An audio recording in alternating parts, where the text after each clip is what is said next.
चंदू भाई सट्टा वसूली करना, लोगों को धमकियां देना, यही उनका पेशा हुआ करता था। लोगों के जहन में खौफ की कलम से कुरेदी गई ये पहचान तो उनकी कहानी की एक बानगी भर है। इनकी कहानी में चीख थी, चिल्लाहट थी, बारूद की गंध थी, आग उगलती बंदूकों की दिल दहलाती आवाज थी और साथ थी गोलियों की आवाज में दबी कुछ इंसानी चीखें। वो चीखें जो आखिरी बार निकली और चंदू भाई की बंदूक ने उन्हें हमेशा हमेशा के लिए खामोश कर दिया। वो हादसा आज भी लोगों को खौफजदा कर जाता है जब चंदू भाई ने अपने साथियों के साथ मिलकर 3 लोगों को मौत के घाट उतार दिया था। चंदू भाई क्या हुआ था, क्या किया था आपने? 1983 में हमारा एक दोस्त है बाबू भैया, उसका सट्टा का और दारू का स्टैंड चल रहा था। वहां ये पंजाबी थे सरदार जी और 5-6 आदमी थे जो वो हफ्ते की मांग कर रहा था। वो टाइम वो बाबू भाई को अवारनवार परेशान कर रहा था। 2-3 बार बाबू भाई पे हमला भी किया। तो फिर हमने दूसरे दिन मिलके प्लान बनाया, बोले अब सब इसको मार ही डालो, अपने जितने दुश्मन है इसका लिस्ट बना दो। फिर 8 आदमी को मारने दूसरे दिन 4 बजे निकल पड़े। एक MTS का ड्राइवर था, उसको हमने दक्षिणी सोसाइटी पे गिरा दिया। दूसरा फिर उसके घर गए, उसका भाई था वो भग गया, तो उसके फादर को मार दिया। कितने लोगों को मारा था आपने? 3 और एक वो पैरोल पे छूट के मारा, टोटल 4 को मारा। उससे पहले आप और भी गुनाह करते आ रहे थे? गुनाह मैंने बहुत, मेरी परिस्थिति ऐसी थी कि गांव में हम रहते थे, वो गांव में भाई पे कर्जा हो गया, 2 बहन की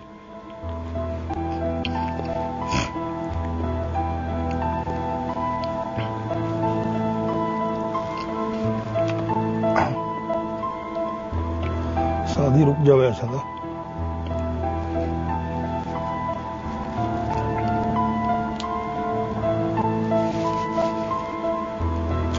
पहले गुनाह तब किया बल।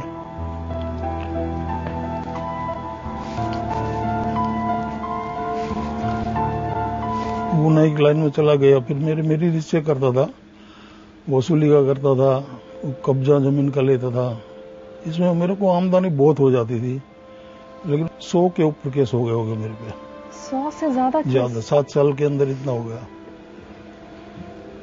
सब में छूट जाता था पैसे की ताकत पे, लेकिन ये जो गुनाह बना वो मतलब सब मेरा पाप भर गया था, उसमें सजा हो गई। मर्डर करने के बाद सजा उसके परिवार को मिलती है। एक तो जो अंदर आता है उसका परिवार पूरा खत्म हो जाता है, दूसरा वो सामने वाला होता है जो जिसको मार दिया उसका परिवार खत्म। जेल में दिन बहुत बुरे बीत रहे थे? बहुत बुरे। मेरी माता जी चल बसी, वो टाइम में घर पे नहीं था। मेरी दादी चल गई तो नहीं था। मेरा दूसरा वाला लड़का है, वो एग्जाम नहीं दे पाया 12 दौरान की। वो फिर उसने पॉइजन पी लिया। तो वो टाइम घर पे पैसे भी नहीं थे। हालात से परेशान होकर? हाँ, नहीं, उसको ऐसा लगा कि मेरी जिंदगी खत्म हो गई, क्योंकि आप जेल में। पापा को मैं क्या जवाब दूंगा। कैसे ये समझ में आया कि अब ये सब जुर्म की दुनिया छोड़नी है, अब ये सब गलत काम नहीं करना है? लोगों के परिवार को देखता था, जो कैदी गुनाह करके अंदर आता था वो पूरी रात चादर ओढ़ के रोता ही था। जब आप अंडर ट्रायल ही थे तभी कुछ ऐसा हुआ था कि लोगों को पता चल गया था कि आप खाना अच्छा बनाते हैं? हाँ। क्या हुआ था? वो मतलब ये अंदर गया और इसके 1.5-2 महीने के बाद दिवाली का टाइम आया, तो अंदर दूसरे कैदी मिठाई पका रहे थे।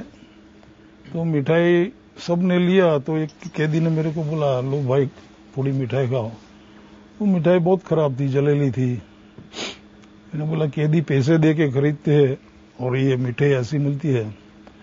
तो फिर मैंने जाके जेलर को बात किया, बोले यार ये गलत है।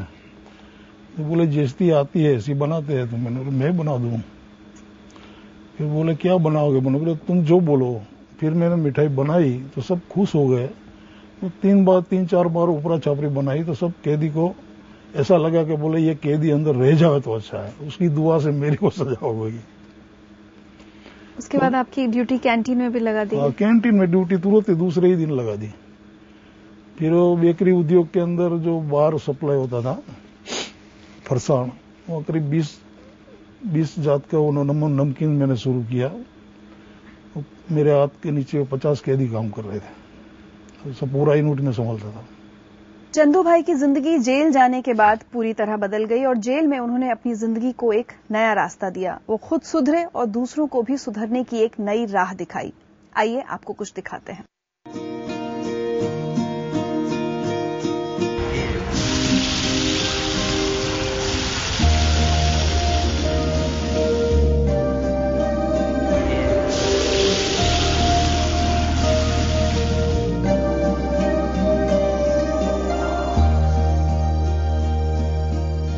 चंदू भाई ने भज्जा हाउस की शुरुआत की थी।